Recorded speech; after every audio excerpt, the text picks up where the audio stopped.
Okay, so I've been thinking about this for the past few weeks, the dread and the relationship to disciples.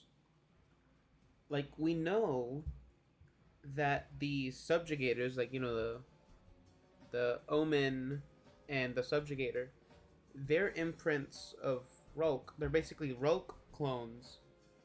And then the Tormentor, we know that the Tormentors are like Nezarec imprints. They share the same anatomy.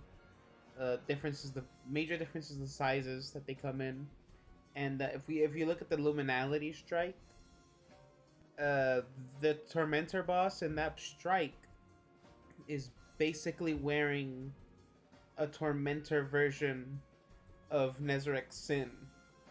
Like he straight up has an exotic on.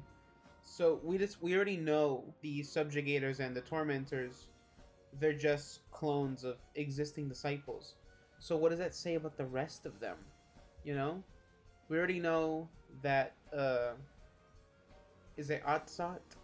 I think Atsat is the one we're expecting to be the next antagonist from the Scions. So if we were to go with like who could possibly be the representative for the attendants, it would probably be that one. Because we know that the attendants and whatever the other one is called, the attendant and weavers is right there. The attendant and weaver, they're both scions, like mutant scions. Um, so yeah, that's probably what they are. But like, where does that leave the husk and the grim?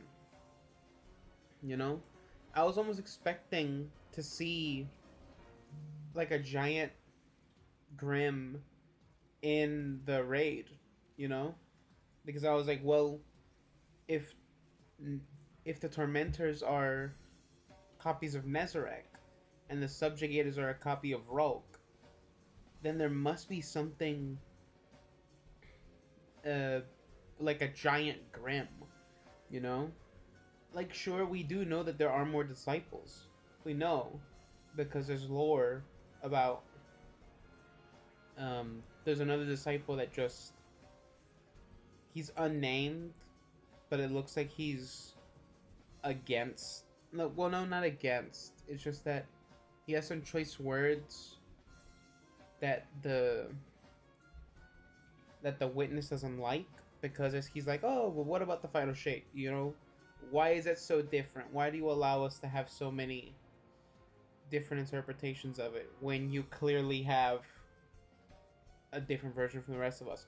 So, like, I don't know. There's like different disciples that could be the connection to it, and having someone that's like a sniveling, like, yeah, I don't agree with the plan, guy. Kind of makes sense for it to be like something like a hobgoblin, like I don't mean like the Vex hobgoblin. I mean like in mythology, like this hunched over, sniveling creature that sounds like the Grim.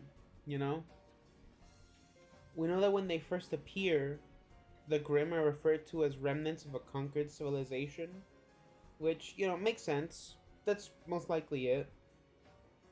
Um, because like the scion, they have scions because they have like those cloning things. Callus and his legion, they were already doing the cloning stuff. Like most of the Shadow Legion is supposed to be clones, pretty sure. So they're not even real Cabal. But that's a whole other subject.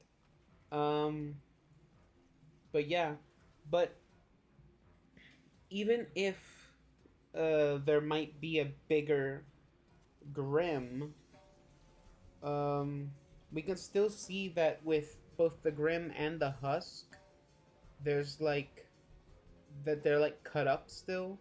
Well, not so much with the. Well, I guess here and around the arms and the different structures with the head and stuff. They still do look like they were like cut up in the way the witness does with the chimeric fusion. That they just kind of cut away weaknesses and they turn them into something else. Oh look, we can see it in the leg here too. Yeah, so they're like all segmented to be that perfect force. Now I have a theory about some of this stuff, because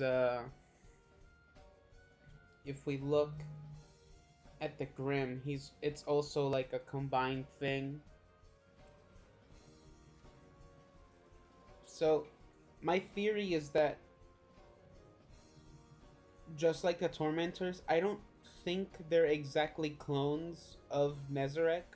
I think it's that they're other things that they grabbed and just sort of twisted and mutilated until they became something like Nezarec. You know, if you look at some of the stuff about Nezarec, we hear about chimeric fusion. You know, how the Witness chops stuff up and makes them into something new, something deadly. You know, going into the I guess the Hive's idea of sword logic, you know, where it's just cutting away imperfections until they're like the perfect weapon. Now, the Husk are really interesting because the Husk, right? If we're gonna go by my theory that these guys are chimerically fused, I have an idea that if we look at the anatomy of a Husk, it looks kind of like a Scorn. You know? Like, really look at it. Like, compared to a Scorn, they move in a similar way to how... They move similar to Chieftains, they move similar to the Ravager. It kind of makes sense that they might be some sort of, like, cutaway thing. And if you look at the proportions, they're really similar, too. And if we go back... Let's go back all the way to Witch Queen. If we go back to Vow of the Disciple, like, in Witch Queen, over 2 years ago, we can kind of see like a similarity between the Caretaker and the Husk, just further connecting them in terms of like anatomy, right? Where the Scorn were being experimented on in Sabathur's throne world in the pyramid, and you know, we see them being injected with the worms and stuff and trying to create like something crazy, and that's the result of the Caretaker, which by the way is like hooded and covered in all those wraps. And if we go back to the Husk, they kind of have a similar hood and wrappings. They have that draping cloth around the leg. Like, they both release a projectile of pyramid design. If we look back at the worms in the pyramid in Witch Queen, like, we can see all those cut up worms and stuff, and how they're like, if we compare like kind of like the size and structure of that pyramid worm creature thing and where a hive worm usually resides, you know, it kind of makes sense that maybe the Husk is like the end of that experiment of how the Scorn could possibly transition to something else. Compare it to the worm. It's got like similar spikes and stuff. The Caretaker being a result of those experiments, but what if the Husk is the final result of that experiment? First time we see those spiraling pyramid explosives is in Vow. So maybe those slice up worms are the Husk parasite thing.